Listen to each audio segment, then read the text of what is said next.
Hey guys. I'm Rod. Natural start. I'm here with my comedian buddies. Natasha Vinik runs Hi. the amazing submission comedy at the Kink Armory Bar here in the Mission. And Dylan McKeever of many, Hi. many different talents. Some multimedia stand-up I've really enjoyed. Some very funny PowerPoint presentations. How you guys doing? Thanks. We're doing so good. Really? Wow. So good. Wow. So good, but like actually, because I feel like the No, answer... stop. No, actually, very bad. Very bad. We were just saying that because we thought it would make you feel better. Yeah, it'd be a nice thing to Just say. trying to go along with your energy. Yeah, you wanted positivity, and we're We're not trying. We're trying to help you. Yeah, so I don't know. It seems like it's kind of the apocalypse for everybody. How have you been coping? Because I've found that at first, like, I had this like big drive to create out of like this pressure I built myself of like, well, this was the pace I was going at before quarantine, and if I don't keep going at this pace, I'm a failure. And obviously, that didn't go anywhere productive. And then I eventually hit a point where I was like, oh, I need to be productive for my own happiness, not because of this weird metric I've created for myself. So Yeah. I've been coping by making these. How have you guys been coping? You want to go first? No, you go first. I think I had a month of crisis where I'm like, I don't know what I'm doing. There's no more stand-up. What the fuck am I going to do? And then I listened to a Roy Wood Jr. episode of Good Ones, and he's like, yeah, sucks for stand-ups. Just, you're going to have to figure some other shit out that's online. And I was like, okay, thanks, Roy. That's what I did. So, Yeah, videos and online content. Well, I find that a lot of comedians like have a bunch of... See, like I got into stand-up for the stand-up just to tell jokes at a club or whatever. I never had any interest in sketch writing. The interest I had in podcasting was very distant second and required Now you love it. like 3 or 4 months of apocalypse before I could even make myself do one. So I felt like very limited and shitty about myself just because like I saw my friends start cranking out sketches, and I've written like 3 jokes in the past like 2 or 3 months. Like I have when I'm depressed, I'm not creative, and holy shit, am I depressed. So is that the case for you guys? Or you? Yeah, I really shut down the first month, and it was really hard, kind of like you're saying, seeing everyone put out stuff, and my brain being like, this lockdown's only going to last 2 months. These are the 2 months I have to be so creative, because I'll never have a quote unquote opportunity like this to have so much time to make stuff. And I just couldn't. And I had to remind myself, my therapist reminded me that this isn't like an opportunity to be creative. Like, we're in a pandemic and we're trying to like manage however we can. And so then I just didn't make anything for a while. And then once I was doing stand up, but then stand up all went away. I used to do an Instagram live show before the pandemic, but we shut that down during the pandemic because we were over it. And now I'm trying to do more videos, but like you, I really love stand-up. That's my favorite thing. Yeah.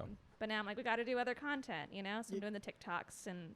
Has improv taken any form in quarantine? I feel like that'd be even harder to translate. Yeah. Right? Yeah, I bailed on my weekly improv show. They're still doing it over Zoom, and that's cool that they're doing. I just can't. I didn't How know are about they that. liking it? They seem to like it enough to do it together. Okay. That's all of improv. I mean, That's like the normally definition me. of improv. Yeah, It's it like, is. They like I- it enough to do it To do it together. together. Yeah, that's And true. that's That's good. how it is. I mean, our show was I really enjoyed it when it was live. I just can't. The feeling is so different on Zoom, you know? Yeah. I hit a point where it's like, okay, like a well-run Zoom show is basically like kind of a great open mic, because you're actually getting like 20 to 30 strangers versus like, you know, the 5 other comedians and 2 drunks at a bar at a real life open mic. But I don't know. It's not enough. And it's like I said, in my life, anytime I've ever been depressed, it's been because of a lot of internal things I needed to figure out, like, you know, like self-esteem and anxiety and stuff like that. And there's still stuff like that bubbling that I We do know. need to. Oh, yeah, I can tell. This time, my depression is stemming from almost exclusively external circumstances, Wow. not under my control. And there's like no, That's wonderful. there's no handbook for Yeah. that. So I don't know. What was the thread? I can't remember. I I'm don't switching know. between cameras. This is great. I know it seems tough for you.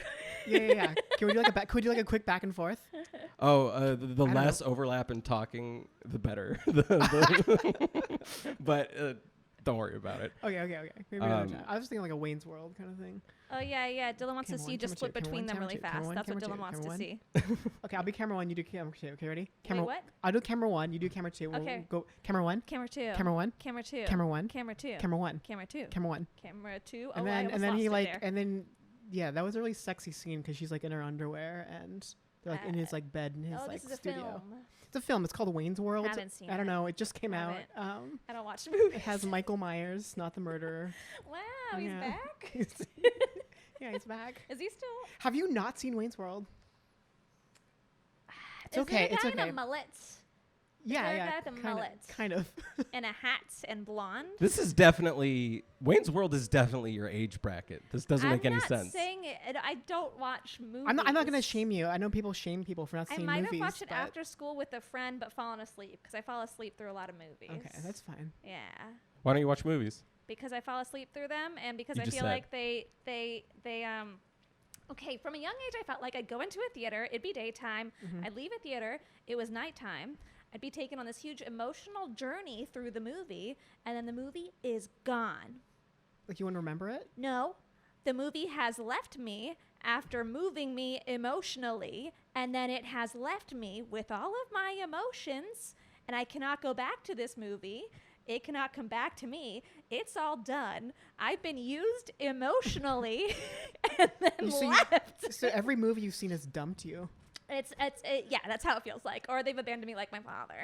That's the extent of your baggage is now fictional entertainment is Yep. abandoning you. I Wow. only watch TVs. TV shows are like my mom. Movies are like my dad. Right. So TV shows at least stay with you for like 5 or 6 And years not long before enough they for you to get abandon. sick of them. Sweet. Not long enough where you're like, oh, I want to leave you. Murad, have you ever seen a movie? I've seen several. I'm actually the opposite of you in the sense of my attention span is so limited that it's like either give it to me in 2 hours or like make it a video game, like and make it interactive. But 2 hours is so much longer than a 1 hour sit for a TV show, you know? Yeah, but I don't have to watch 20 episodes of it. I can just and the thing is once it leaves me, I don't have this weird emotional amnesia thing. This episode you have, I'm yeah. happy that It's some not an amnesia, it's a hurt. There's no amnesia. It's I an- remember it's an everything. It's an emotional pain. Yeah, and I can't go back Wait, so to you, it. do you play a lot of one-player, like single-player games? Yeah. I used to play a lot of multiplayer games when I had friends that played video games, and now very few of my friends play video games. So I do mostly like story stuff and also like weird, like rhythm and music stuff, like games. Like I've been playing a game called Tetris Effect, where each stage has different music and visuals, but the music changes based on the speed at which you're rotating your pieces and slamming them down, so the music is different every time. Oh, that's fun. So I'll put it on like I'll be on Twitch and I'll play it, and people will just kind of vibe to it while I talk to them over chat. That sounds like the kind of game that once you try to go to sleep, you're not going to be able to see or hear anything else but Tetris. Well, so Yeah. that's why it's called Tetris Effect, because that's actually like a scientifically documented.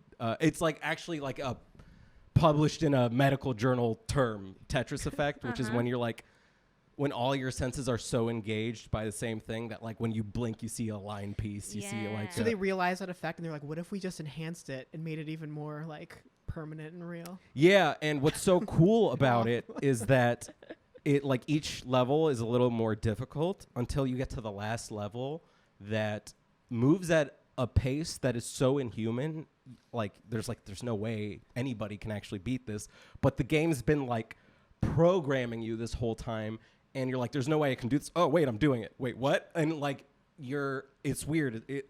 I legit felt like I at times I feel like I don't have agency over my motor functions, and it'll just do the dance for me, and That it's kinda pretty grosses me crazy. out a lot. Yeah, see, this is what I think is different about boys, because as soon as I said like there's this like weird nightmare effect where you can't see anything else, and you're like, whoa, It's great. what's It's cool about crazy that cool. is like it's like the game plays me.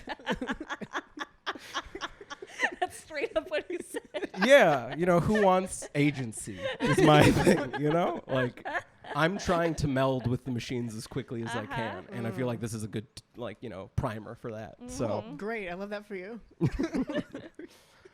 you guys don't play games. You two are literally the opposite. You're like, a movie hurts me, and you're like, I want to like become one with a video game. There are games that I can play that I get too sucked into, so I don't. Like, I've gotten really obsessed with Civ 5 before. And I have to love be careful. Civilization. Yeah, I can spend like nights. Yeah, no, that's legit. Like, I think it's like called One More Turn syndrome, a different video game medical effect where it's like one more turn. Oh no, it's 3 a.m. Yeah. But Gandhi won't stop nuking me, so I got to deal with this motherfucker. Exactly.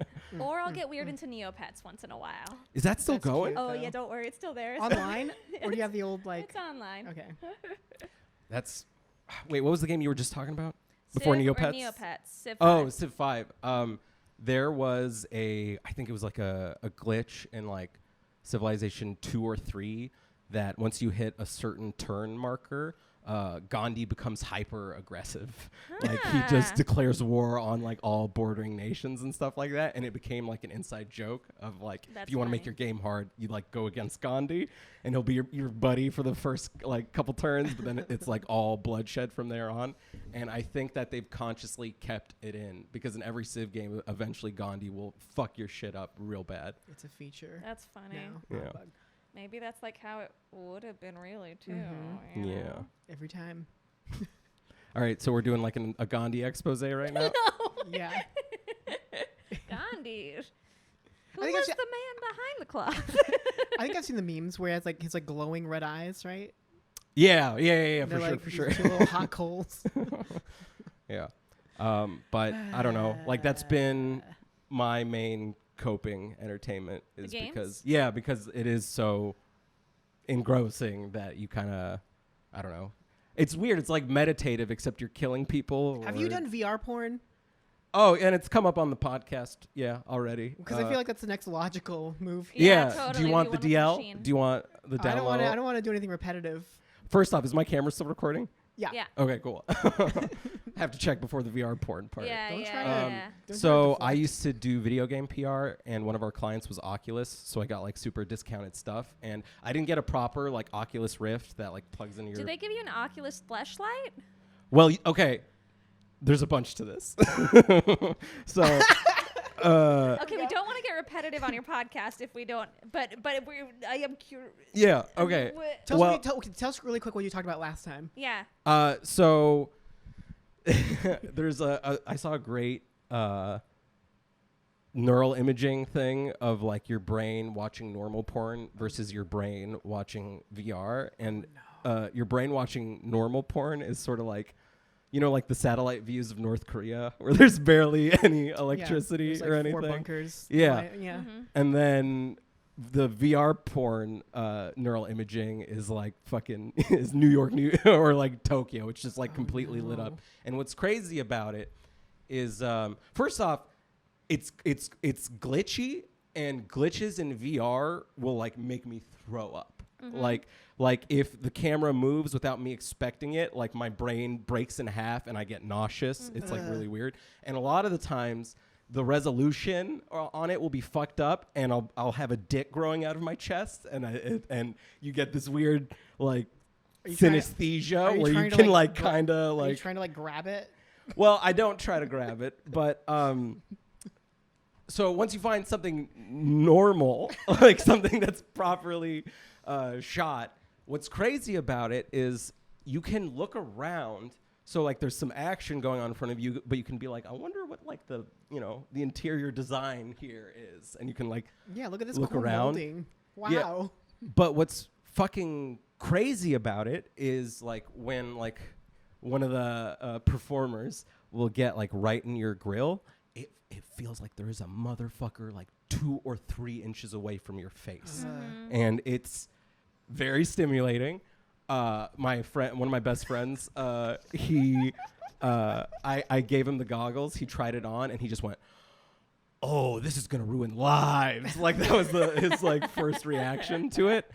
But the thing is I barely use it because, like, it's already. I think there's like some hard-coded thing in men with when you're done jerking off, you feel like shame or something that you wasted, you know, this valuable seed or whatever the fuck.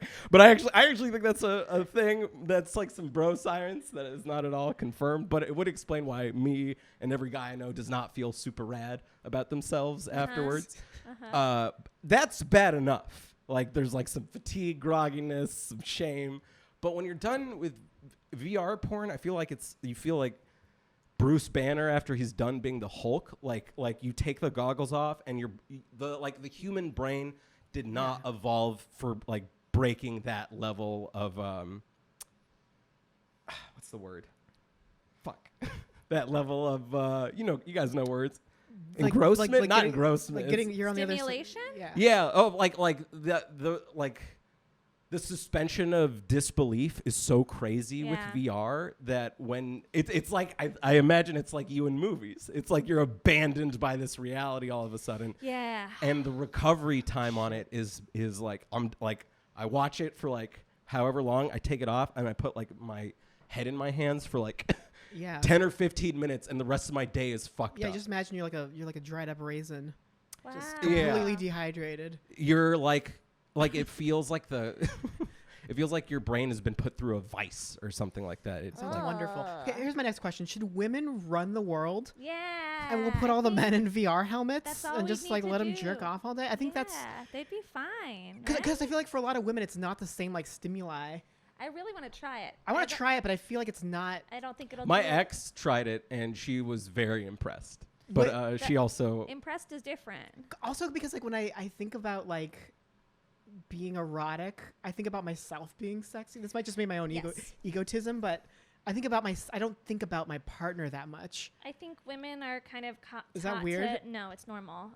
that blows my mind. It's really normal. Like I think a lot of women sometimes find sex very performative because like what you're doing is a sexy part because women are used to being seen as a sexual object and kind of seeing themselves as sexy as part of the hot stuff for them, and having someone see you as sexy as part of the hot stuff. For women. It's a lot of like being desired. Yeah. And so that's why I feel like it wouldn't line up as much. Yeah. Well, For women, like you can tell it's the opposite with men just based on how porn is shot. It's like it's all focused around the woman and the man is like this disembodied faceless avatar. Yeah. Or that's what I'm saying was what we're moving towards. Yeah, Is like that's what every we're man in a looking- VR helmet. Yeah, just put them in there. Yeah. They'll be fine. And then handing over the keys to the kingdom. I mean, right? I don't know. Yeah, no, I'm with you. Like it's just it's dumb. Or that we until haven't. like they can figure out like how to make erotic technology for women. I don't think that's gonna happen. Maybe it already happened. Maybe it's like dildos and stuff. I don't know. You guys have quite the array of technology. There's like, I mean, this is like the least original premise ever, but there's I know, like 2 male sex can toys. have, There's like- not a lot in the self-care department for us. Yeah, but that's because you have like a real whole internet of stuff to entertain yourself with. That, you know, when you're right, you're right. But speaking of male sex toys in VR, now this is a very expensive niche that I'm glad I haven't explored. But you can get these like super expensive devices that's like a fleshlight hooked up to this motor that if you watch it with the right videos, it'll sync up the movement, and then we really don't need women. Then you're over. It's over. You should get one. I want to see it. As long as it makes like a squeaky sound, just to shame whoever's using it. As long as it's like a like sound. Like and a you can be slide like- whistle sound though Yeah. every time you use it. Yeah. You're like, this feels great, and I'm so they installed this feature just to make me feel bad at the I end. mean, like Dylan was saying, if you could get that thing and just kind of put all men, hook them up to it while we kind of take care of business out in the world, like Yeah, but that's what's business though? fine. Like what business are running you? the world, making pandemics Just not be as fixing fucked the up, environment, like ending basic- war, feeding everyone. taking care Healthcare. of humanity. Yeah. Do we get You get to time outside the cryo chamber? Yeah, a little bit. if you to, want like, it, run but you around. won't want it. You'll just want to stay on your weird dick machine. Yeah. Weird dick machine. Okay, that's the name of the episode. Is Weird Dick Machine with Natasha Vinik and Dylan. mean, Do you guys yeah. like that? You Yeah. know, I'm very comfortable with it. Cool. I mean, it's a draft. It's a draft. We'll see where we Yeah. get to. we'll see. Yeah. I don't know. Just a thought. Right? Should we move on? What Do you guys see me differently? No, Having this no. No, elimination? you're still our safe no, little boy. no. For a while, I was trying to do jokes about like talking about like men and how awful they are, but like I understand it because I'm trans and I'm like I get what it's like being like having this like insane like volcanic desire inside of you all the time. And I hate to do this, but I feel like a lot of women don't even understand what it's like. Honestly, I know that it's like not across the board and there's so many like overlaps for gender, but like I mean, I'm 25, so I'm like smack dab in the middle of the volcanic fury. Yeah, I remember what it's like, and I do have some pity because like I don't have it anymore, and the only reason great. It's a huge relief for me because I'm like I don't have to fucking deal with this like. I think we don't deserve pity at all, except within the context of quarantine, because I think being 25 for these last couple months. Man, I wish I was in my 60s for quarantine or something like that. Wait, you were what? Because like it's just 60s, I can't. I have trouble meeting people in a in-person context. Yeah. So I've been super duper. Like half the reason I'm doing this is because I've been insanely isolated during quarantine. Do you think we're gonna fuck after this? Huh? We're not gonna fuck after this, Murad. Is this a casting couch? Is this what's going on? Well, literally. I've been really lonely during quarantine. All right, not a great look, especially. Just so you know, none of this stuff is recording. This is all just a warm up for something for the real show. The camera's an empty shell, like me. There's more than 3 cameras here. You guys can only see 3 cameras. Cool, I love that. Makes me feel real comfortable. Yeah. But yeah, just in terms of like, you've got this weird voice in your brain screaming at you while you're just trying to be a normal human being, and you're aware of it enough that it's like this weird. You can't ignore it. Yeah, but you're also aware of like how much of kind of an illusion it is. Like it's a very real feeling, but you also know you don't really need to do anything about it. But it's been, it comes out in other ways. Like I don't. Well, if you suppress it, it's gonna like erupt in other ways. Yeah, like legit. I don't know how nice this studio would be if I could get laid on a regular basis. This studio? What do you mean? You mean it'd be like covered with? Is that what you mean? No. No, I'm saying that if I had... We'd be in some kind of like drippy cave. What's going on? This is going real bad for me. You'd be like, look out for the wires and the puddles. You're not going to want to slip because you might not be able to get out. I know. This would be looking real different, trust me. There's cameras everywhere. It's more like if I could very regularly be with someone else, I wouldn't have put nearly the amount of effort I put in here. And that's not like like using this to attract people thing. That's literally like you have this excess energy and frustration, and it has to go somewhere. Otherwise, I think you did a great job. I think you channeled it in a good way. Yeah, because you could be a predator or some kind of like. Totally. I think I could be doing a lot worse than talking about VR porn behind a sneeze guard. I think I can definitely get that much credit. Yeah. And like nothing here is sticky, and that seems all right. It's pretty clean. I don't know. Cool. Have you guys been like meeting people at all during quarantine? I did some very brief COVID dating that was not great. I've been doing some dating. I've been doing a lot of dating. You did fucking. I did some fucking. Can we talk about that? I don't know. I'm jealous. I'm jealous of anyone who's fucked. Well, I've seen your Tinder match list. Oh yeah, it looks like you have. It is very expansive. Yeah, it looks like you have like a fucking it's like Rolodex. Real hot. It's real hot. She has a real hot. Like all of her matches are really hot. Yeah, it's important to me. But I'm really picky, so I don't know. I want to be like really safe in the beginning of quarantine, and then that kind of just kept on going. I'm opening up finally. I'm like, all right, I'll hang out in the park far away from you. Yeah, I'm picky without the options is my problem. Tight. Because the results I get on dating apps are like, if there are 5 matches, 3 of them are bots. One of them. But don't you like to fuck bots now? Isn't that your thing? Are you into fucking bots? Or consider transitioning. You know? Well, maybe some hardware-based bots we can discuss, but these are purely these partners are in the cloud. And okay. So like 3 will be bots. One will be a conversation that seems normal, and then she'll all of a sudden be like, "Hey, my Uber costed $8, like her to go get groceries or something." It's like, oh, okay. Oh, she wants to be paid. Or Yeah, whatever. like they'll talk to you and make you feel like a person for a bit, and then they'll ask you for money, and that's fun. And then the fifth person in that lineup will be someone who is I have realistic standards. I really do. But it'll be someone who is like exceptionally unattractive. And then, so those are the 5 duds. And then that sixth one is a real human being. And that sixth is just very fucking rare. Why do you swipe right on the dud? Swipe right on the what? On the dud. Yeah, because you said the dud's one of your matches. Wait, what? Why did you swipe right on that person in the first place? The one that you said wasn't attractive to you. Oh, you know what? I misspoke. It's not matches. It'll be likes. I mean, like the people who like me. Yeah, because I've spent enough time on those services that occasionally I've purchased premium shit. I have too. Because you spend so much less time on. Yeah, I know. I'm just like, I want to know like what happens if I spend the money. And Nothing that also, interesting. it's like dating apps are a form of social media, and it's just less time on social media, which kind of translates directly to being happier, I've found. Yeah, that's true. So I'll look at my lineup of likes, and it's that composition, and it's VSAD.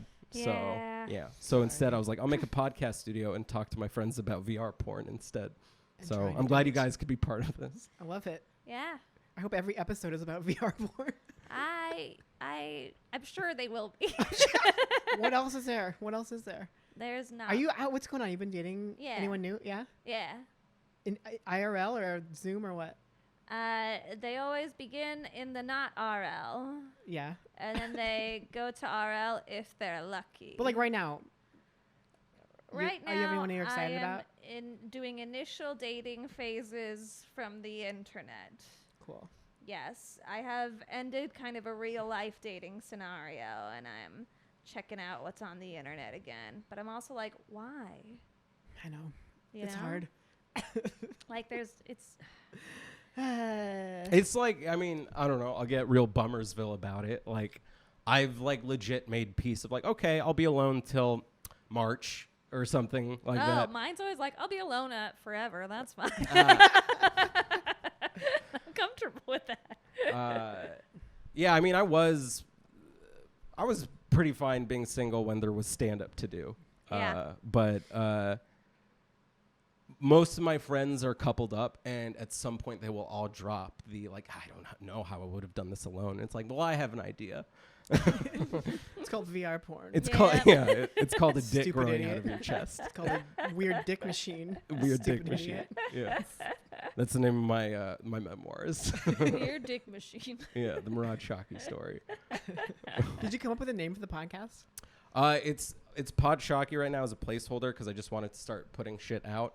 I was smitten with Talk Like an Egyptian for a bit until I found out that they're Already these podcasts. lame ass British Egyptians. They're not. I don't know. I haven't listened. Wow. The I art they have hate- for their podcast is actually pretty nice. I hate that. But what kills me is they took that name in like May. Like if it was years ago, like a Wait. defunct podcast, I would have totally Yeah. like try It's and just like waiting out there snatched for it. anyone. But they're still doing Wow. like monthly episodes, like as recently as like a week or two ago. That so sucks. that's out.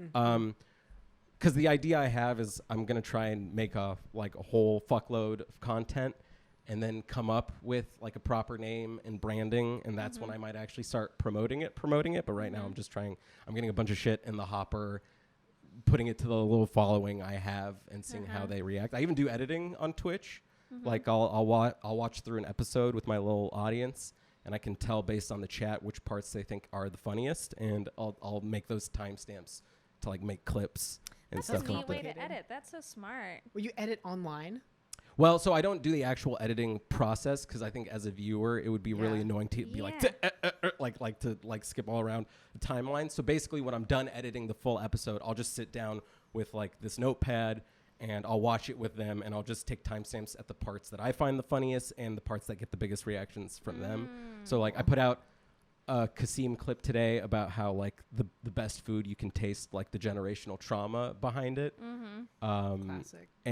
But like the Kasim story that got the biggest reaction, and I think I'm gonna put this clip out, but it scares me. Like I asked him what the wildest COVID thing he'd seen is, and he gave a very, very, very detailed play-by-play of someone getting blown by a hooker who was wearing like a mask with a hole in it. And boy, that went gangbusters with the live chat. But also my grandma follows me on Instagram, so Yeah. Interesting. Yeah. I have relatives that follow me on Instagram too, and I'm always like, I just try to block it out that they are there following me.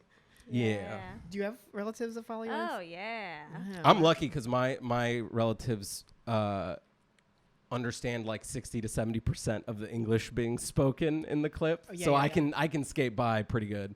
Yeah. Congrats. I think I Yeah, just that's don't privilege. care. I just don't care. I've had my family all see my stand up, and Mm. you know, My mom and my aunt came to like one of my first shows, and yeah. I was like, okay. Yeah. You're gonna So- know the stuff, you know. If you didn't want to know the stuff, you shouldn't have made me. Yeah, you I give know? them like a trigger warning before. Yeah. I was like, I'm gonna I talk about. don't. See, my parents are like comedy fans. Like that's how Oh wow. I got into it because my dad took me to see a comedian Aw. that rhymes with Schmel Schmosby when I was like 5 years old. I know Schmel Schmosby. You know Schmel Schmosby? Yeah. But so they would show me lots of stand up and stuff like that. And the first show they saw me do was Sketchfest, and that was like That's my great. first festival and the first time my folks were watching me. How cool. So I felt like a lot of pressure. And then afterwards I was done and they came up to me and my dad was like being real nice, and my mom gave me a big hug and went, your closer's bad. So like they're very proud, but also like That's big great, critics. though. Yeah. That's so Yeah. cute. But you know what? Cute story. Yeah. I noticed that my second to last joke did way better than my closer. My mom gave me that comment. I sometimes you're too close to the forest Oh, to see the yeah. trees or Yeah, whatever, and I for real. flipped it, and my mom straight up fixed my set. Look so. at this. That's Yeah. amazing. This is so cute. Man. We went dirty and now we're back to wholesome. I know. That's so sweet. Aw. Yeah, I hope they don't. Well, the thing is if they do watch a full episode, or no, if they do watch an episode more than like the clips, they'll probably just watch the first 5 to 10 minutes, which sucks because the first 5 to 10 minutes of this is That's VR the porn, juicy and I'm stuff. sorry, Mom. I'm Yeah, really sorry. That's yeah. Whatever.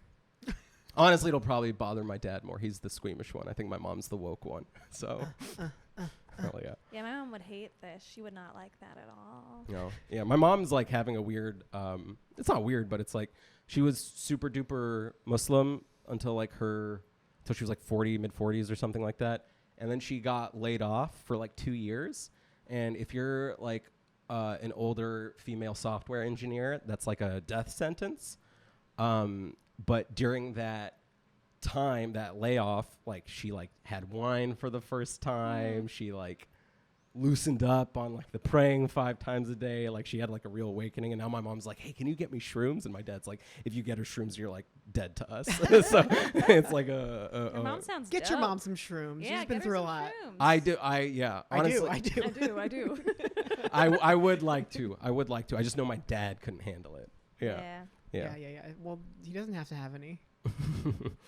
Yeah. Just for he could mom. use them, I think.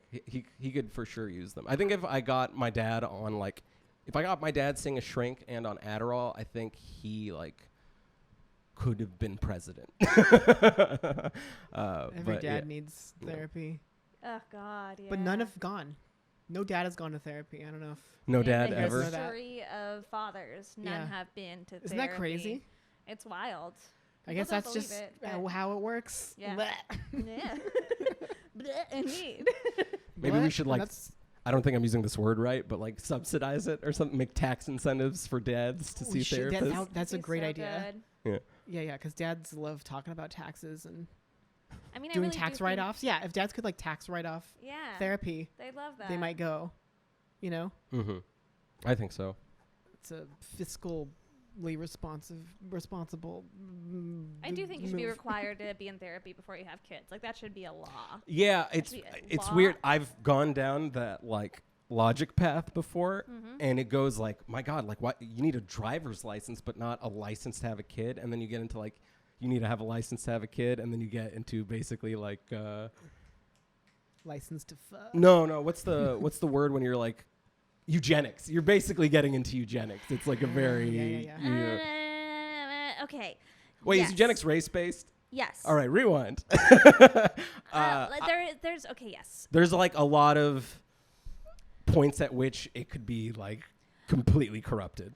I am not so much saying that you should pass a psychological test to have kids. Maybe it depends on what it is. I don't know, but I think that you should be in constant therapy, like while having. Oh, a like how kid. therapists have to also see their own therapist. Yes, that's what I think should be happening. I had 2 friends who saw a couples counselor before they got married. That's so smart. I know, right? You can get all the black spaghetti out before you get married, Yeah, the black spaghetti. right? Is that a saying?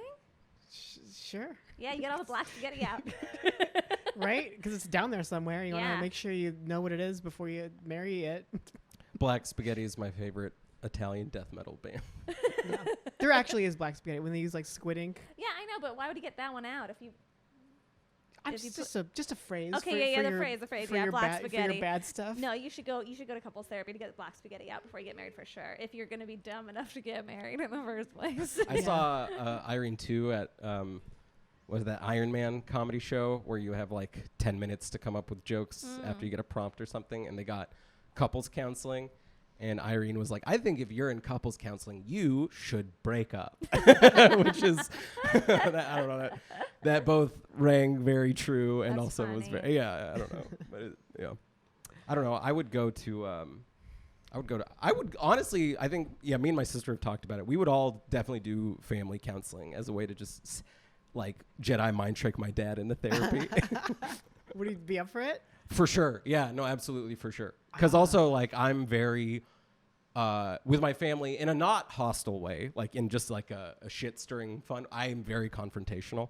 Oh, Yeah. interesting. So, like, if my dad asks one of us for something, but he's a little short, I'll like, let's break this down. All right. So you like, no. all right, you were real snippy. Are you mad that, the bread is overbaked? Are you mad? You know what I mean? Like, What's going on here? The only thing keeping my family together is not talking about stuff. oh, really? Yeah. So, I mean, I would love to be in therapy, but I think it's just gonna Well, we all talk. crack everything open. We all Yeah. talk our feelings out a lot. And I've had exes tell me that they were very happy to be with someone who's actually emotionally intelligent and will have that conversation. And I think they want that. But eventually there's a point of exhaustion I hit with them for sure, where I think like there's this middle ground you have to hit of like, you can't be as like emotionally inept as the average dude. But like, if you go like, I think when I've gone like full overlap with like the partner, feel I like it think doesn't they've work been like, because I actually could use a little more distance and a little more coldness from you. Right. You're like dissecting like what kind of milk to get. Yeah. Being like, what does it mean about us? Yeah. I just feel like you date mean women, and that's why they don't like when you do emotional Yeah, stuff. but they're at the them. one. They're the ones that aren't boring. you know. Yeah. Yeah. Oh yeah. Yeah. I don't. yeah. I am. It's weird. It's like platonically, I don't find being jaded to be like an attractive characteristic. Romantically, Big boner. ding, time. ding, ding, ding, ding. I don't know why. It's so weird. Yeah. Yeah. I don't know. It's Wait, like you like an ice queen? You like an ice queen? a funny one. Yes. A funny one. That can be fun. Yeah. Well, I think I like that too because you hope that you can like break them like, Yeah. with like being funny. Not What- you know what I'm saying? Like I'm gonna crack them For with sure. my jokes. I brought this up get with through. Natasha, and I've brought it up with other comics, and I should make a point of bringing it up like every episode because I think it's so interesting. But my psychiatrist, who's excellent, I love this guy, he was telling me, he's like, hey, Murad, do you know what like a very, very common trait shared between therapists and comedians are? And I was like, what? And he said, a depressed mom. And everybody I've told that to, like, just like every comic I've told that to, there's like a little like mind blown thing and instant relating. Because I noticed I'm at my most comfortable with a girl when I'm trying to cheer her up. Like that's just my element. man. You know what I mean? I'm that way with men. I have the depressed dad, and for a long time, I would just date men who were very depressed because I'm like, oh, I can make them happy and this feels good. Yeah, but it's not like you actively want a sad person. No. It's the fact that you can pull them out that feels so Yeah, good. yeah, very good. I get that. Stephen Colbert talks about that a ton too. Really? It's like his like where he started to make comedy. It's like of his trying to sad cheer his mom mom. up Yeah. because of his whole like tragic. Yeah. His like backstory. brother died. Yeah, and like a couple brothers and his Yeah. dad all died. Yeah. And I know like Pete Holmes just came from a very tense, argumentative house, and like he was just like the tension diffuser. So yeah, I don't know. We all got I thought that sad was pretty moms. interesting. I got a sad mom, I guess. I don't know. She's doing okay. Yeah. She's doing okay. She's doing okay. I don't know. I feel like she's probably sad. We're thinking about getting mine a dog. You gonna get your mom a dog? Yeah. What kind of dog? Something small and that doesn't need a lot of attention because she doesn't know how to give anything emotional attention. So just like the dog equivalent of like a cactus, you have to water Yeah, every. yeah. What is that? What is that? Like an English bulldog or something? I don't know, just like a small dog who's like real chill on its own, like who just like is happy somewhere else, doesn't need to be touched. My mom literally watched a documentary and called me up and said, Natasha, I watched this documentary and I'm worried I didn't touch you enough as a child. Okay, new premise. And I like wish that I'd never been told that. You never want to hear that because then you're like, why wouldn't you touch your child? You know? Oh my god. Yeah, I gave us a couple therapy appointments to kind of talk. Oh, so you have done therapy with your mom? No. My mom refuses. I've asked her to go on my own. I literally, at my birthday dinner this year, left it crying because she was drunk and she's like, I will never go to therapy. And I'm just like, you're my only parent. Yeah. She's like, I will never. My dad said the same thing. But then I recently was like, all right, fine, let's do therapy together. And she's still kind of like avoiding it. So, can't win them all. Or any of them. Oh my God, none of them. None of them. Yeah. My dad said the same thing. It's like almost like in a conspiratorial way. What do you mean? Because he was like complaining. It's like when I came out, he was really like against it, and he's like, no one listens to me, no one cares about me and my feelings. I have all these feelings and I do all this. No one cares what I think. I pray for everyone and no one prays for me. It's not fair. And I was like, have you ever thought about like telling someone else this stuff, maybe therapy? And it was like, I would never do that for a variety of reasons. But yeah, it sounded like this sort of like conspiratorial thing, like almost like a Scientologist thing, like how they hate psychiatry or whatever. My dad's weird about it in the sense of he like has seen like me going to therapy regularly like coincided with like a big upswing in my life, and surprise, and so he recognized like, oh, there is like a direct correlation here. There's like value to that. His whole thing is like, I don't need therapy, I'm fine. Yep. And then he'll just like, Let's punch in a wall like- or whatever. he'll just like, while he's like making food, tell you some like horrendously traumatic story from his childhood. Like it's just this fun little thing. And he's Yeah. just like, oh, it's just like, I don't know. He's like cooking or something like that. And we're talking about like the way you cook different types of meat. And he's like, yeah. Well, you can't do this with rabbit. Like, yeah. But like the last time I had rabbit, like, like in Cairo, like whether you're like poor, middle class, it's like not uncommon to have some chickens, some rabbits on the roof. And I had like a pet rabbit that I loved. But then like one day we were like eating stew and like the meat was real tough. And it turns out I just pissed off my nanny. She cooked the rabbit. And he'll just be like, he'll just drop that like it isn't a Yeah. life-altering fucking horrendous trauma. And he'll just be like, what? No. Yeah. Yeah. The last time I had a rabbit, the rest of my battalion died. It was just me and a rabbit. And that was it. Anyway, back to cooking. The last time I had a rabbit, it turns out it was my mother. Yeah. Well, what are you gonna do?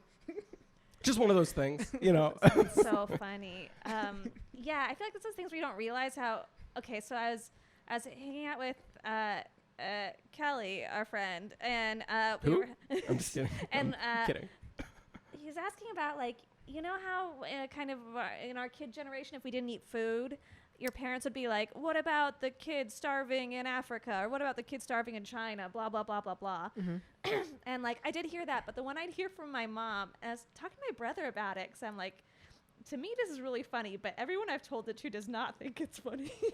During dinner, my mom, kind of backstory is that I wouldn't eat as a kid because I had so many allergies. We didn't know what they were, so I was very scared of eating.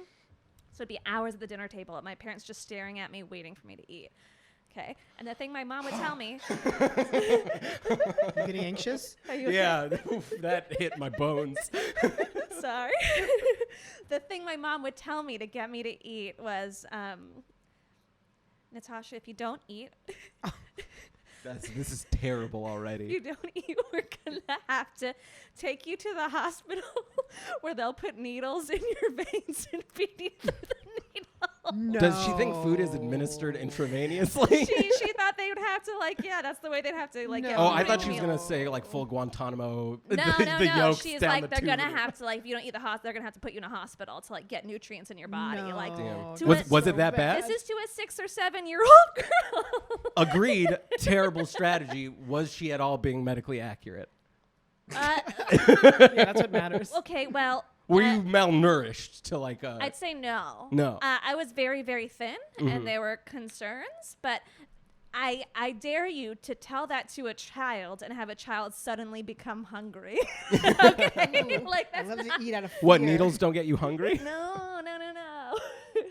Like at that time, were you still figuring out what you were allergic to, kind of? Like, because at that age, you don't have enough control over what you eat and ingredients and knowing what's going into stuff. Like, I'd say Yeah. by the time I was 11, 12, I was reading everything in the back of a food and I could understand what was in it and I'd be fine.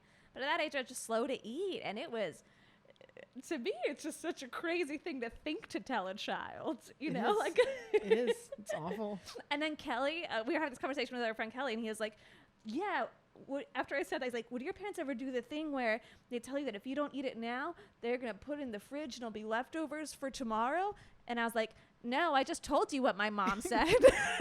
Wait, Kelly's parents were like, if you're not going to eat this, we're putting it in the fridge and we're going to eat it later. Yeah, and that'd be a huge How do you feel about that? de-escalation. That'd be such a de-escalation after the needles and hospital Okay. thing. Yeah.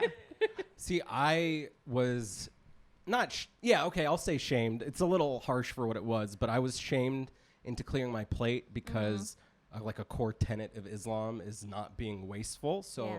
if you didn't finish your plate, it was haram. So it was literally the way I perceived it, because I took things way too seriously, was a crime against God Yeah. to not finish my plate. It's all very And it healthy. led to me like legit gorging myself a lot early on just to finish a plate, until that just became my normal relationship with food. And then I was a very heavy kid until like 4 years ago, basically. Yeah. Yeah. I have a story. So I'm allergic to fish, not shellfish. Uh-huh. Fin I'm the fish. opposite. And I was at this aftercare program as a kid, and I remember they fed everyone fish sticks, like fried fish sticks. They probably like microwaved them or something. And they were like, Dylan, you got to eat this. Like, you got to finish your plate before you go play. And I like really resisted for a long time. And I was like, no, I'm allergic. And they're like, yeah, right. And I wanted to play, and they kept like pressuring me. And I was like, fine, like I'll eat it. Like I'll do it. And like, you'll see what happens. And I like ate the fish sticks and nothing happened. Oh. Yeah. And I was like disappointed. I think it's because they were so processed. I have so many stories, but that end in a very different I way. know. I was upset because I think it's because they were so processed and like breaded. Uh-huh. Because I usually get like allergic like around my mouth and throat. Yeah. But I think they probably had such little like actual fish content in them or something. Anyway, I remember being like upset that I didn't Wow. have like an actual reaction. I have that exact same story, but with my piano teacher, because my mom told my piano teacher, who I went to at lunch Tuesdays and Thursdays, that my piano teacher would have to make sure I ate my lunch because everyone's making sure I eat my food. And I ate all of my lunch except for carrot cake, which I didn't eat because I had a suspicion about carrot cake. And she's like, eat the carrot cake. And I'm like, I don't want to. I'm worried about it. She's like, it's fine. Just eat the carrot cake. And I ate the carrot cake. And then everything got real bad. I ran across the parking lot to the nurse's office, puked on the floor like 7 times. Yeah, see, Wait, like made yourself puke, or that was your natural reaction? I have full I wish this happened to me. No, yeah, you're right. You should have had that happen. You really missed Lucky. Yeah, I'm like, see? Yeah. Like, I keep the EpiPen in my fanny pack all the time. Instead, I you got know? to go play and have fun, you know? Yeah. Tragic. You really missed out on some good times. Yeah, I know. Anyway, force your kids to eat, no matter what. Always. As much, yeah. They'll come out great, I promise. So did it like, aside from just, having to be like super duper careful about what you eat, was there any lingering eating disorder from it? Like, what was it? Once I became old enough to kind of understand what I could and couldn't eat, for me it was really just like game on. Really? Yeah. Okay, because like I've suspected I've had an eating disorder for quite a while, and then it really kicked in like the last 2 months. Like it really kicked in because like I started a very slow. It's weird. It would have periods of rapid weight loss, like plateauing, gaining a little bit, rapid weight loss, gaining a lot, plateau. And it started, and it would be this cyclical crash diet, then binge eat, crash diet. Then so I could either be like 100% military disciplined or like basically cut myself with food. Like those are the only two things. Extreme. And I've told this story on the podcast before, but nope, I never got the memo that you're only supposed to do keto for like a month or two at a time. So I did it for just like a year and 9 months straight. Cool. And I was at work and I was like really depressed because I wasn't doing stand up and I hated my job and I hated my coworkers. And you were on keto. Yeah, and I was on keto. But there was nothing particularly stressing me out at the time. I was on top of everything at work. But I kept getting, like, my eyebrow kept twitching. My, like, under my eyelid would keep twitching. I was getting thigh spasms. Like, I just kept getting these, like, weird muscle twitches. And, like, I'm just grinding my teeth. And I'm just fucking so stressed out about everything. And so I've had, there's a difference, if I'm not mistaken, there's a difference between an anxiety attack and a panic attack. And I think an anxiety attack is like, there's something very tangible upsetting you at the moment, like a deadline you forgot about or something. Whereas a panic attack is like this soul level dread you're not aware of that just blindsides you. So I went to go to the bathroom just to, Cry. Yeah. Well, I was going to say to use the bathroom. Oh, okay. Which is just my little thing. Pee pee poo poo. Say that again? Pee pee poo poo. Okay, Is that cool. what you're talking about? I asked you to repeat it so I could cut to you again so you can say it. Fix it in post. But I went to the bathroom. I started to pee. And then I had this overwhelming, just like something I believed in my bones that I couldn't explain. Like, oh, I'm about to die. And it's happening right now. I'm about to die. There's nothing I can really do about it. I'm about to die. And I like collapse on the ground and I'm hyperventilating. Oh, That's a panic attack. Yeah. And what I looked up, because I combined it with like facial spasms and stuff like that. And I found that it was like when you have a crazy electrolyte deficiency from doing something like keto way too long. So I walked across the street and I ate a croissant and it was like I took a Xanax. Or something like that. Anyway, that was a lot. So then I realized I couldn't do keto too long. So then I switched to intermittent fasting. And that was actually where I started getting a healthier relationship with food. And I would eat within like an 8-hour window. And I would eat like different food groups. I wasn't just eating like fucking almonds and bacon and salad or whatever. Are we moving into Joe Rogan territory right now a little bit? Well, I mean, I have a brick wall behind me. I want you to plug some kind of product right now. Well, this is. What dude, you're I gonna got want to do is get your muscle milk. I used to be like a little shitty Rogan boy, just because he didn't seem like the devil, like everybody made him out to be, and had like fun podcasts or whatever.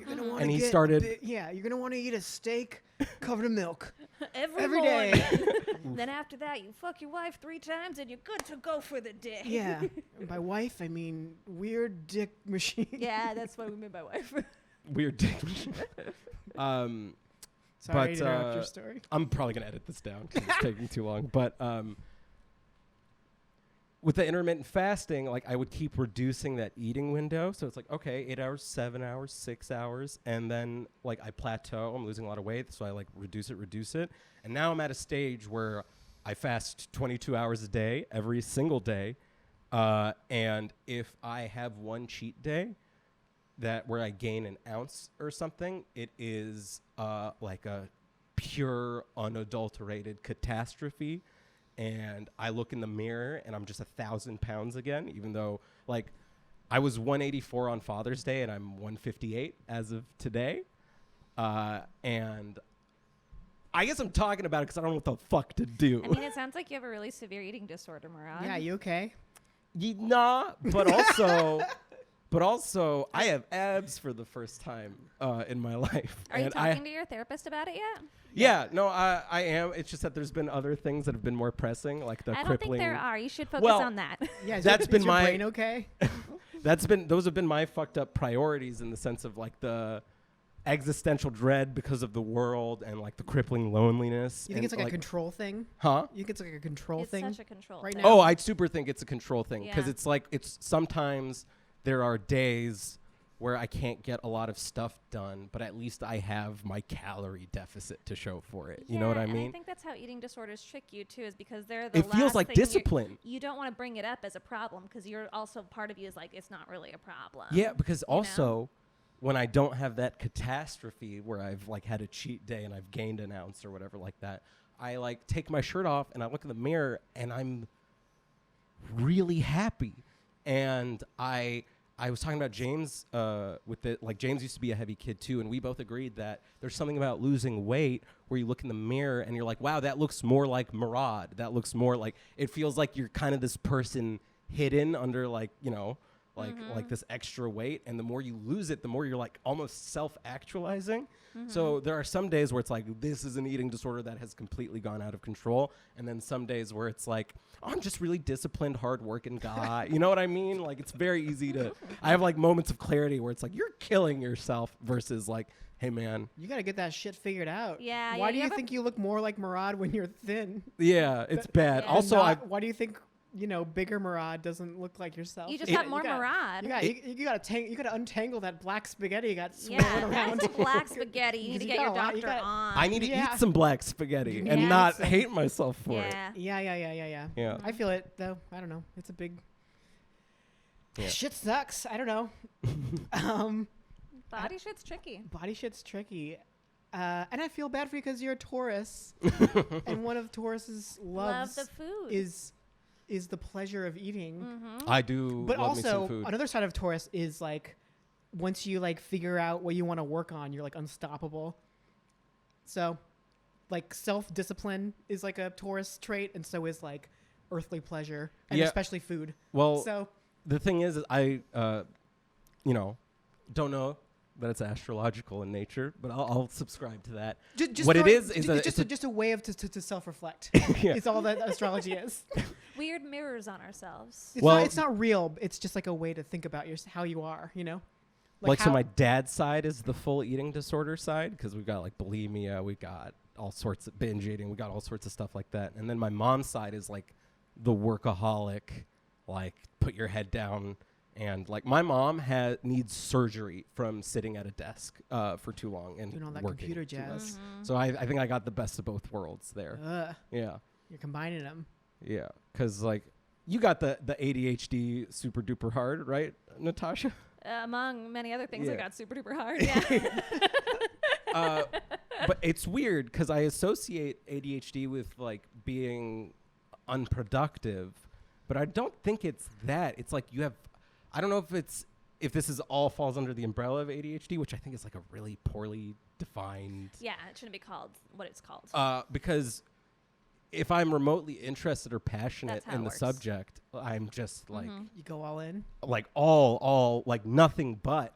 Yeah. But I can't get I have utilities that I have needed to pay for 4 months. And Yeah. all I would have to do is hit the button to make it go.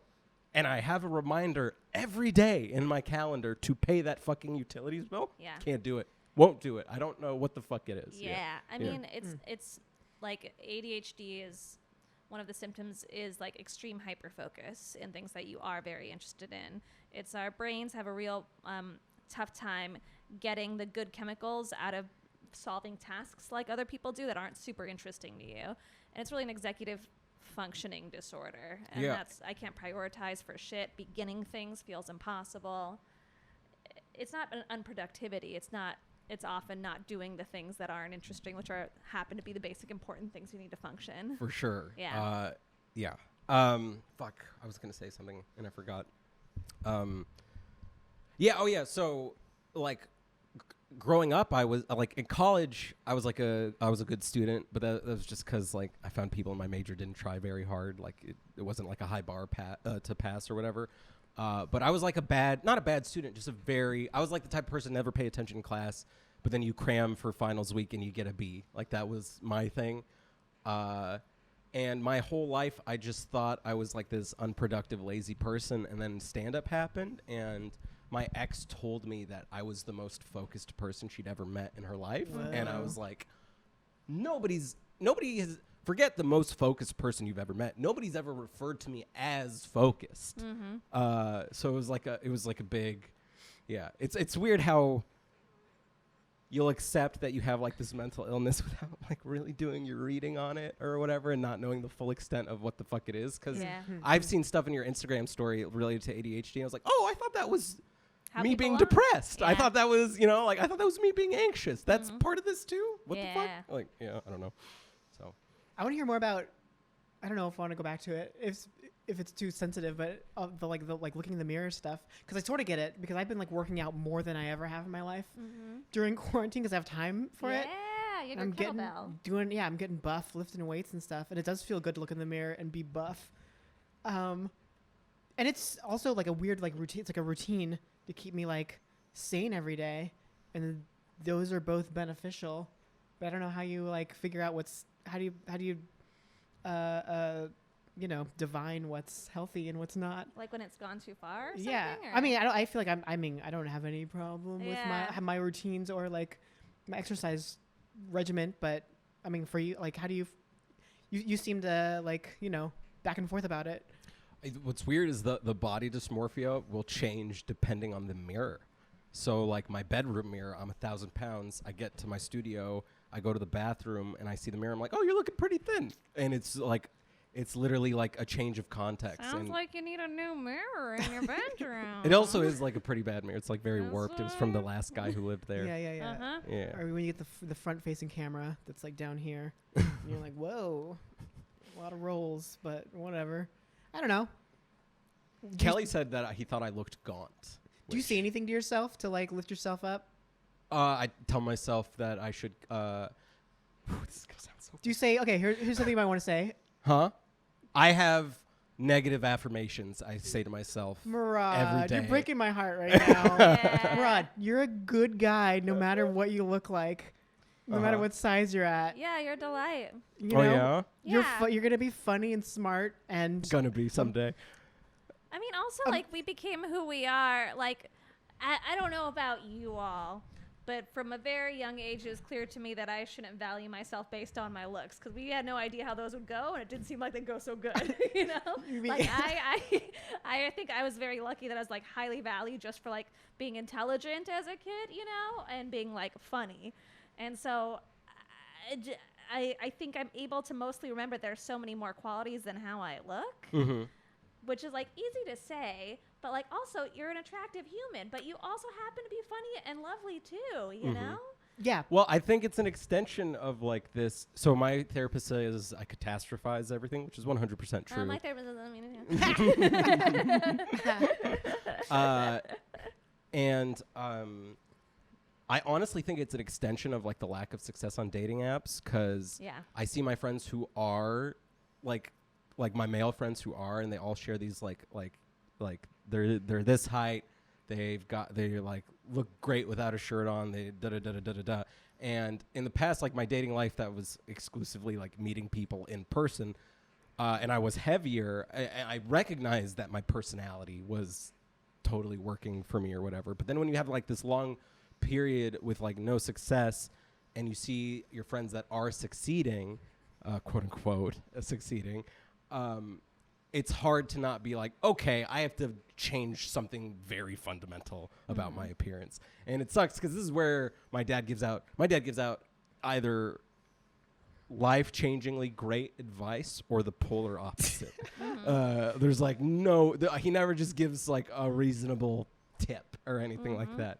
So he'll say something like super affirming of like, you know, intelligence, personality, da da da da da da da, and then he'll be like, but also like nobody can tell what your race you are. You should try smoothing your hair out to look more white. Like, so bleach your skin. Just go for it. You know.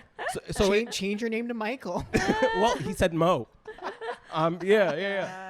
So it's hard to not. Yeah, I hear what you're saying, but you know that dating apps are inherently superficial. Yeah. Right? But they're also like so they are inherently superficial. And But I'm down for some superficiality. So like. But how is that like getting internalized? Well, in a way, I almost see it as fair because I want to fall within the same parameters as the people I'm attracted to. And if I'm attracted to a certain body type, I should be that body type. It's only fair. I guess. Which, you know, I'm attracted to a lot of different types of people and different, like, listen, you know, I too am superficial, but, you know, I want to be able to believe that I can get them no matter what I look like. Well, there's the wanting to know that somebody is attainable, but then there's also just like, this is also the type of person I'd like to attain. Like, aside from the fact of knowing that you could, it's also, this is what I want. Well, I think we all know that most of those people, if they did meet us outside of the apps in person, we'd probably have a positive response. The apps are a tough place. Yeah, but also, check this out. There's a pandemic, and it's all you got right now. That's all I know, got. I get that. I guess just more like keep that in your head. Like, oh, if we were in the real life, I still could get this stupid person. But I also want to remind you as a straight man in San Francisco, like it's a shitty place to be dating. I know, and that's why I proportions are feel wrong. like I need every possible advantage, which is why I do the things I do. You already have a great advantage. You're like funny and you can like listen. Yeah. And are like emotionally intelligent. Yeah. You know, to a level. That's a huge emphasis on to a level. That's That's an enormous advantage. Yeah.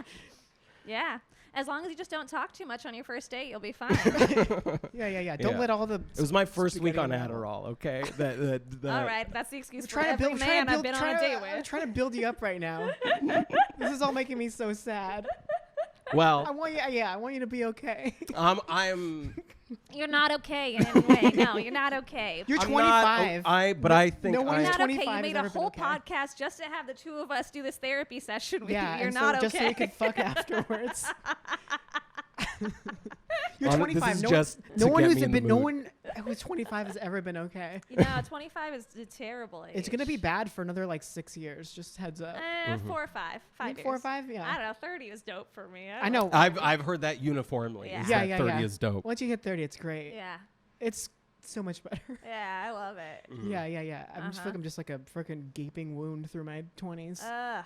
Right? Gosh. Yeah. I hate. Yeah, they're bad. Just spinning around out of control with nothing, yeah. no guidance. And like no sense of where your value comes from. You know, like yeah. Well, that's been, and this. I mean, this podcast is me catching up with comedians after quarantine.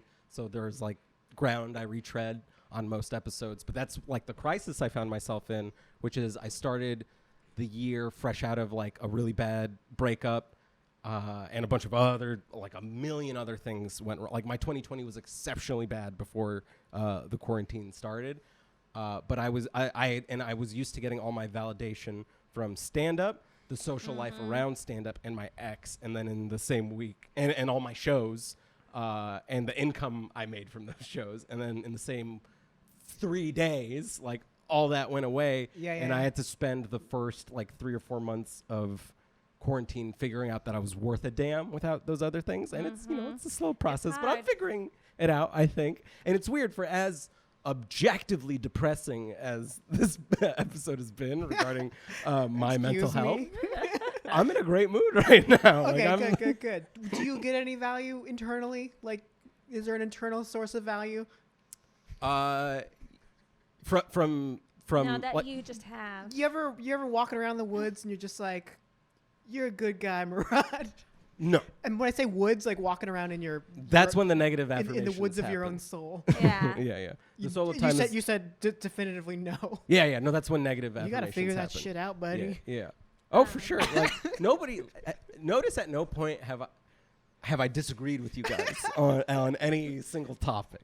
But And I hate giving you advice. It's just you seem so not okay and seem like you kind of want it. well, I mean, I have trouble talking to family and friends about problems like this because their angle is almost immediately like conversation halting concern, or but if I share it with comedians, they'll bounce around in that dark place with me in a way that's very comfortable, and I find it to be like super therapeutic. No, it's comforting. Yeah, so talking about these horrendously dark aspects of my life with comics, it makes me bubbly and happy. We're gonna unravel a little bit of your black spaghetti tonight. Yeah. I did get broken up with right before quarantine as well, with someone who I thought was going to be my fucking person. Yeah. And that really hurt. But before that happened, he was almost breaking up with me, and I was getting very emotional about it. And my therapist made me do something that sounds really gross, but it's called a self-love spell, where this woman who I paid money to told me to every day write 3 things I love about myself, and then the next day I'd say those 3 things in a mirror and add 3 more. And I did this day after day, and at first I'm like, this is fucked up, there's nothing I love about myself. Yeah, but like, you know, by many days in, like there's a list, and everything I like about myself has a but though. Well, that's why you don't write the but. Eliminate you those just buts. keep the things. And just say it to just force yourself to say it. Yeah. Without the but. And it's nice. I mean, it's gonna sound cheesy and stupid, but I mean, like practicing loving myself that way made me like be okay with having the breakup happen, because like I have a lot of value outside of this person who makes me feel good sometimes. What do you value about yourself, what Natasha? What do I value about myself? Yeah, tell me. Okay, some of the things I could pull out my list, but some of the things are like that I know that I bring value to friendships. Totally. Like I'm a very good friend. You definitely are. I make people feel good. What I didn't like is a lot of my list is about how I make people feel. It's a lot of like, I know I make people feel good. You know, you I gotta make people start somewhere. comfortable. I'm very resilient. I like that about myself. For sure. That's a good thing too that I like. How many more of these do I have to do? They feel very keep going. vulnerable. Give me one more. It's not about other people. I have fun hair. You do. It You really is fun. do. Thank It is you. very Thank fun Put those hair. space buns up. It's I love the space everyone bun look. loves it. That's in my and list. You I love love it. the space bun look. That's in the list. Yeah. Yeah. I think the space buns make you like 20 to 30% more bookable on a clip. They do. Isn't that so silly? Yeah. Audiences like me more. And I don't know if they're just like, she's a weird, quirky lady, and they're down for it. But yeah, no, it does something. That wasn't that hard, Murad, right? I didn't list. Notice I didn't list a single. Right. Hard for her. Was it hard for you at the beginning?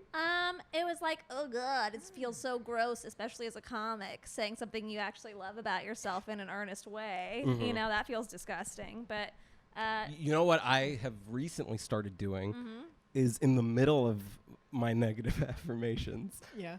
I'll break in the middle of it and be like, and I'll say something like, I don't even want to say it. Okay. I'll say something real bad, and then in the middle of it, I'll like break it and literally out loud to myself, I'll just be like, be nice. Easy, Tiger. Yeah.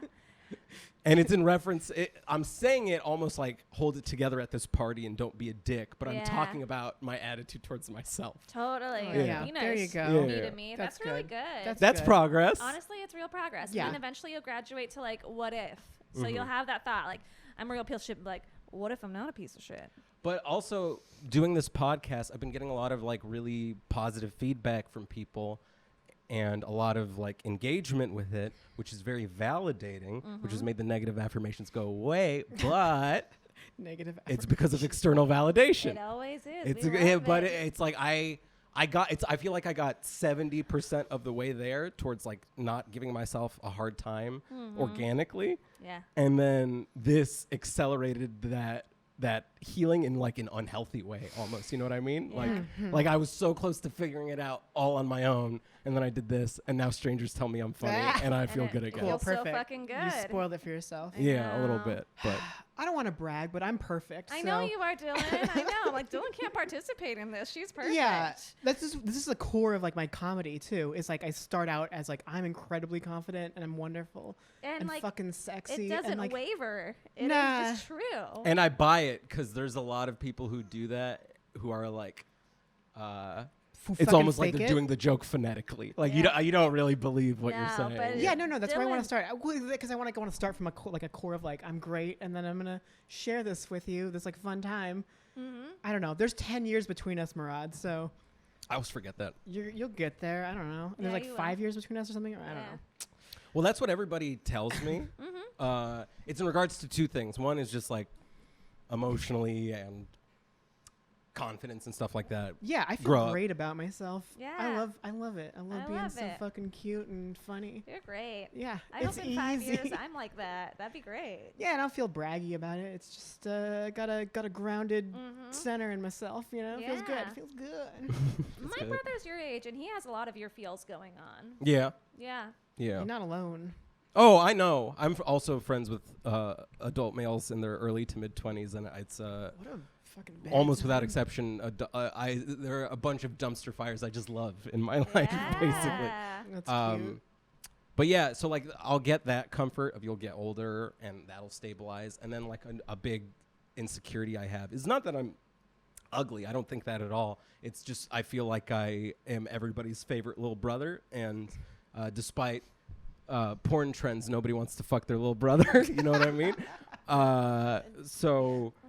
So in that regard, people will also tell me like a comic we both know. I don't want to name her because I don't know. It's kind of personal information. But a comic we both know who's very attractive said like I had the same exact thing when I was your age. I just looked like I was 14. I barely dated or whatever. But then I got towards 30 and like it all opened it up, and like now it's like, you know, at my leisure basically. I'm like, yeah, that's comforting. So everybody's just telling me it's okay, Murad. You're just gonna be cripplingly sad and alone for like 5 more years. That's it. You know what I mean? It's just like getting to March without having sex. Yeah, exactly. Just gotta get to March. Just gonna get to 2025 if the rest of the world doesn't crumble. Okay, but Dylan, have you always like? No. Oh. Definitely not. When did you start being so confident? Like a few years after transitioning, I think. Yeah. So like a few years ago? Yeah.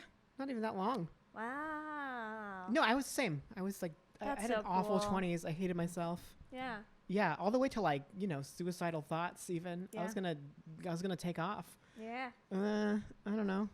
The transitioning helped a lot. Took time. I don't know. Something happened. I mean, I still have insecurities, of course. No, what? Yeah. Are you sure? Yeah. What are they? I'm like body stuff a little bit, but I usually like it doesn't stick or like hit me as hard. I'm like, oh, like I'm kind of like chubby around the waist, but then I'm like, who cares? I don't have energy to care as much. Or my voice, I get self-conscious about my voice because I like haven't trained it very much. And I'm like, do I sound like a dude? And then I'm like, I don't actually care. That is like what I crave is apathy. Yeah, and then, I but could then I just can use focus on other stuff. I have like energy for other stuff. I'm like, yeah. I'm not like, am I gonna really spend my time like voice training or like trying to get rid of all my body fat? Like, no, I want to make funny stuff and like hang out with my friends and eat like food that I like. But that's a good step I've made during quarantine is like the apathy has grown in like a good way of like there are certain people in our scene. 1 second, time out. Is that still recording? Yes. Yeah, I think so. Okay, cool. Yeah. Yeah. Like there are people yeah. in our scene that I look back at and I'm like, I can't believe I ever cared what that person thought about me, that I assigned them any weight in my life. Name names.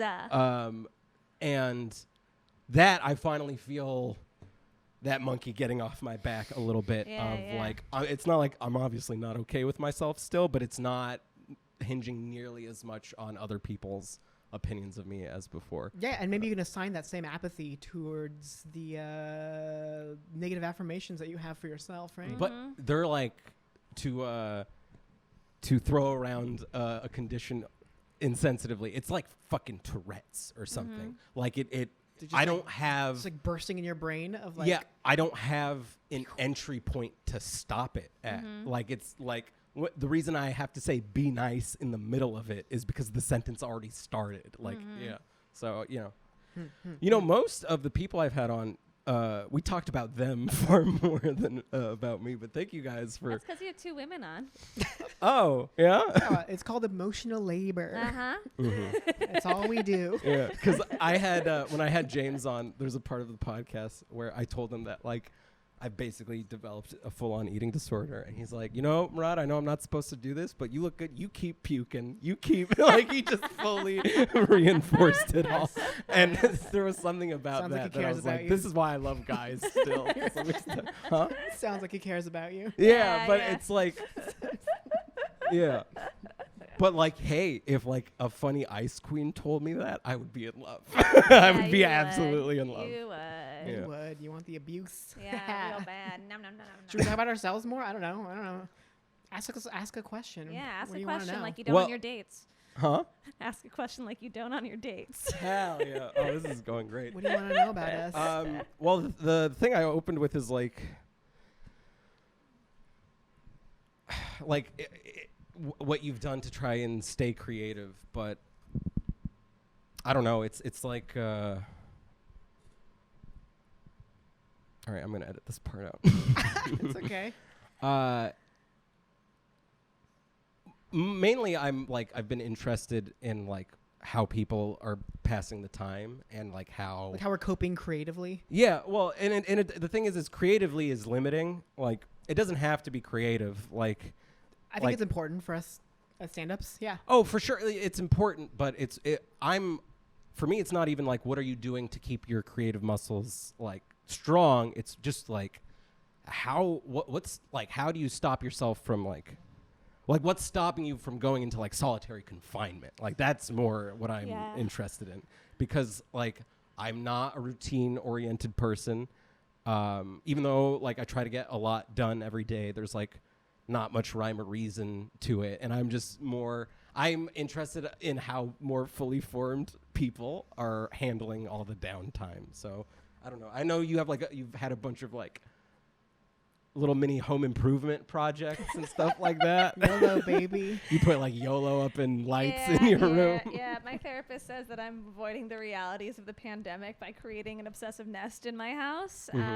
Maybe true. Well, if you remember early on in quarantine, I tried involving you in a project that went nowhere. That was and I love that. That's what projects are for. Yeah. I think people we love projects. It keeps us sane. It keeps us having a purpose. Otherwise, what's the point? We should just die. yeah. Is how I feel. Not everyone, I guess, but some people feel. But for me, it was like, okay, the world's crumbling around me, but I can go la la la la la la la if I have something cool I'm working on. Exactly. And then I realized that the thing I was working on, like we were at a point where like it would have costed money and stuff, and we didn't know if quarantine was going to be over in like 3 months, and we didn't like want to waste it or anything like that. And then literally as soon as I realized I couldn't do that project, that's when like the walls came crumbling down.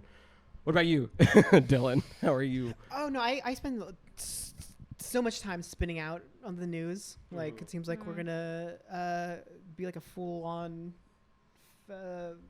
We're moving into fascism. I think it's inevitable that Trump is gonna get reelected. Yeah. I'm pretty sure he's gonna get reelected, Yeah. and I don't know. It's like one day at a time though, and I'm just like gotta focus in on my world and like what's going on internally for me. Yeah. I think Right? The only way to function is to have like real tunnel vision. Yeah. Because if you get too broad out, it's just so. Or just like fucking real, fucked like up. just trying to figure out like what I can do like proactively and like how I can help. Mm-hmm. And also realizing just like spinning out in my room is not helpful towards myself. It's like really bad. Yeah. Oh yeah. So yeah, figuring out like what creative stuff I want to do and what boundaries I need to set with like the news that I'm consuming and Yeah. right, and talking to people helps. I don't know. I'm working full time, which is a lot, and it feels very. Some ways it can feel bad because it's like a lot during a pandemic, and I feel like I can't be creative enough. But I also know that it has to keep me on a little bit of a schedule, which is good for my brain. I'm very anti-routine in my brain, but really nothing is better for me than routines. And so I've started developing small ones that I do every day, and I've gotten like really into like any dumb like neurohacking shit online. Like I'm like You got some whiteboards all over your very house. obsessed. That's some Joe Rogan shit. It can be, yes. I avoid his because anyway. Muscle milk. There's a really great scientist at Stanford who I'm obsessed with, and it's like because basically a year or two ago, it kind of really hit me that if I want to do what is the most impossible thing, which is being successful as a stand-up comedian, it's so rare to be like whatever level of success where you can live off of it. But if I want to be attempting this thing, then my brain and my body have to be at the best that they can be for that to be possible, which means I have to take care of my mental health and my physical health, even though I just want to be like one of those YOLO people who can not get all the sleep at night, you know, and who can go out and like party and whatever, but like I just won't function well enough. Yeah. Oh, I need I don't understand people who can like have an erratic sleep schedule, because if I get under 5 or 6, like the ceiling on what I can do with my day the next day is just ooh. Yeah. And even for stand up too, it's like you want to be well rested and ready to go with like high energy for a show, right? Yeah. But also for this, like I had Caleb Lush on for like what was supposed to be the second episode, and I had barely slept the night before, and like it started a little behind schedule, and the Adderall was wearing off, and I look at myself on camera for it, and I'm just like very haggard. And the thing is Caleb, I've never related to another comedian less in the sense of like I talk to him and he's just kind of crushing it all around. It's like it's like no anxiety, no That's self-esteem issues. No, I'm just pretty much gotta do what I want. Kind of. And I really admire the guy for it, but I realize like so much of the common ground for conversation is, hey, what's wrong with you?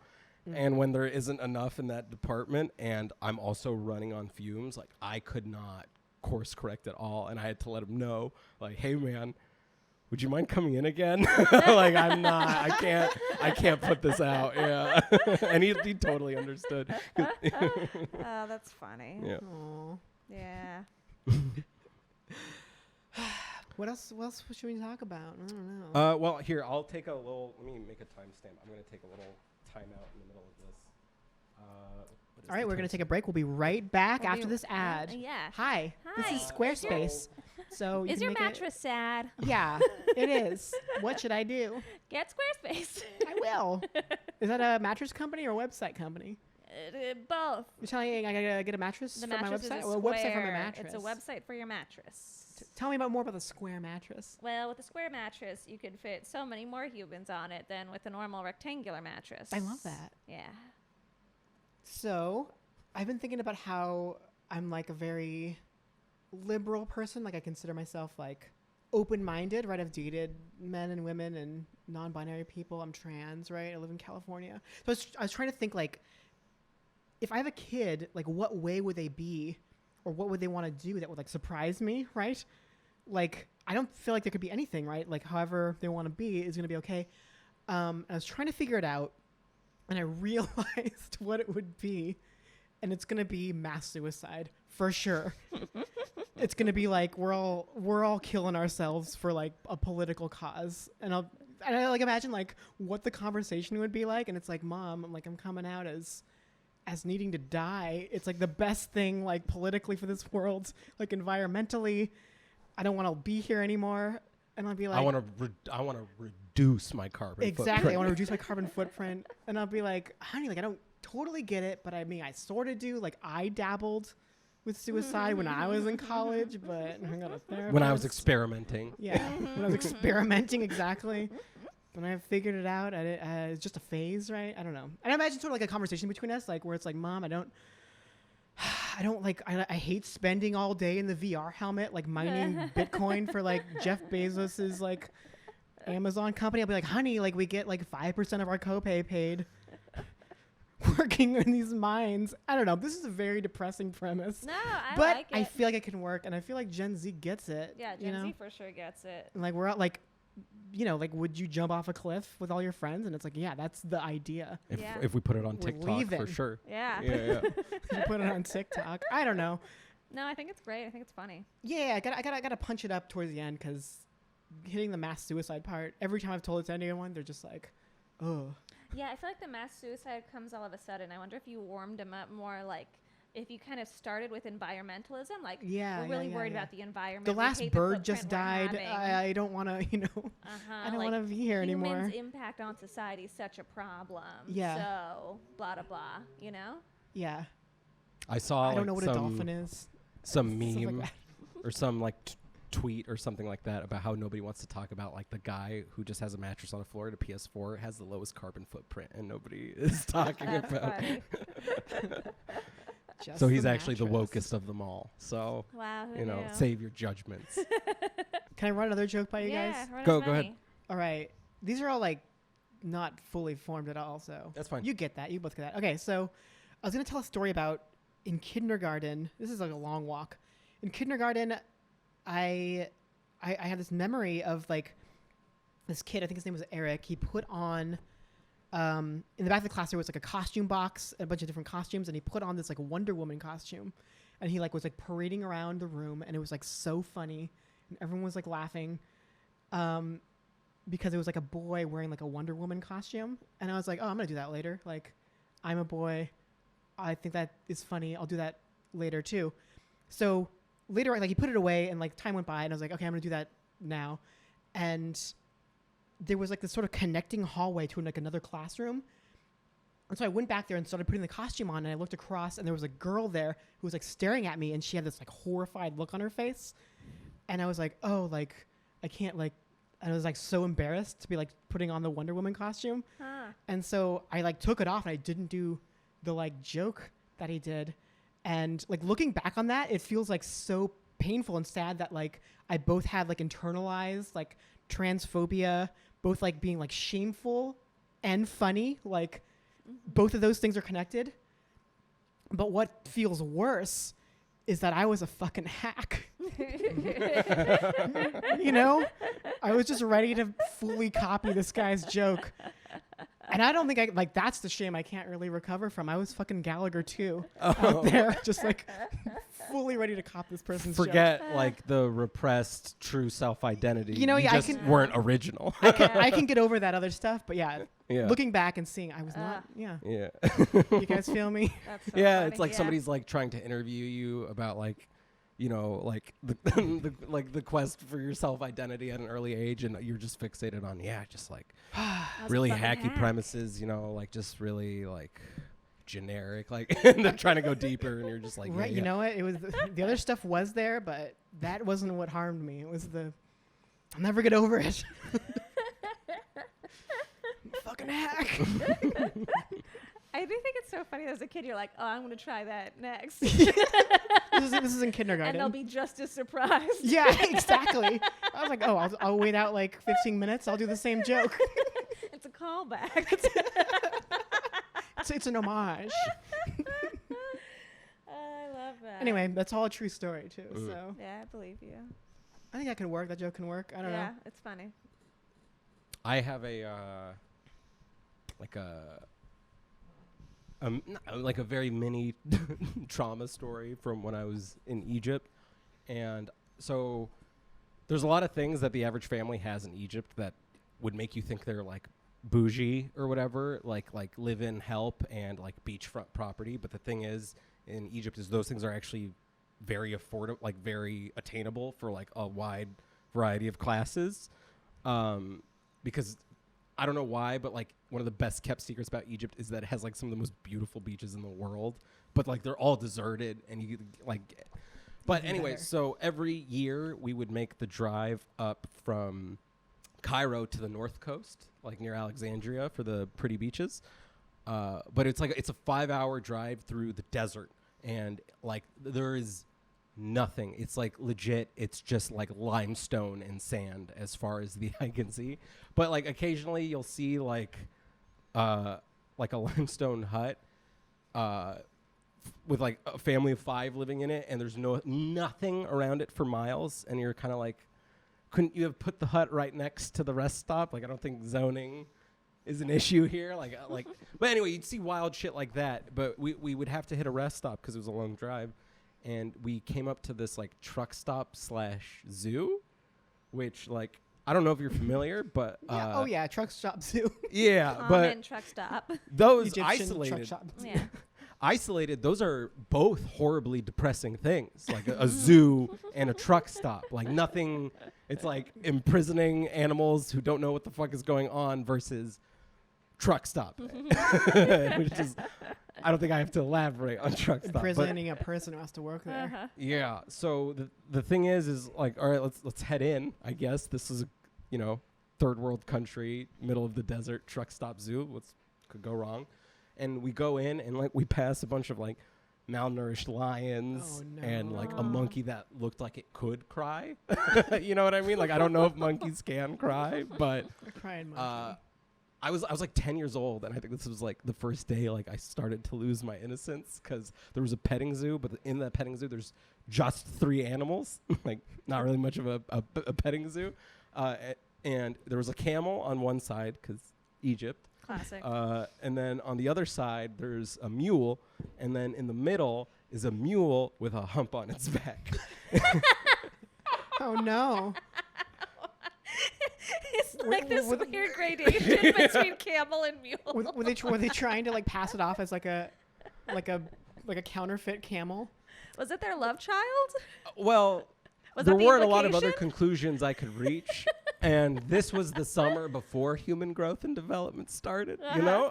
So all I had were some very vague theories about things I had seen on the internet when I was just trying to download an Eminem album, you know? Yeah. Like the stuff he got off LimeWire that turns out to not be what it actually says it Yeah. is. Your phone just did a thing. Yeah. Your phone Your just phone stopped recording. stopped Uh-oh. recording. Okay. Sorry, in the middle of your story. Oh, no, that's fine. Well, actually, it'll look weird if I'm putting it in my headphones, so one second. So the thing is, though, is like if I had, even if human growth and development had happened the year before, I had kind of figured out that, like, so you had to sign a permission slip to do human growth and development because, the world's fucked up. And I'd rather not know. Yeah. I realized, like, my family was 100%, yes, you should get your full biology education. But I just didn't tell them, and I didn't show them the permission slip, and I just told the teacher, like, hey, they're super not cool with me. They're super not cool with me learning human growth and development. And that was just a way I could go read the entirety of the Chronicles of Narnia in the library every day at lunch instead of taking tests and stuff. And I was so I was like, I beat the fucking system. And now you still don't know how your dick works. But it led to a lot of shitty conversations later. Like, my sister still gives me shit about this. Like, so I had a friend a girl who was dating my friend caught on to my lack of knowledge, and I thought she was just spitting facts, and now in hindsight she was just fucking with me super hard.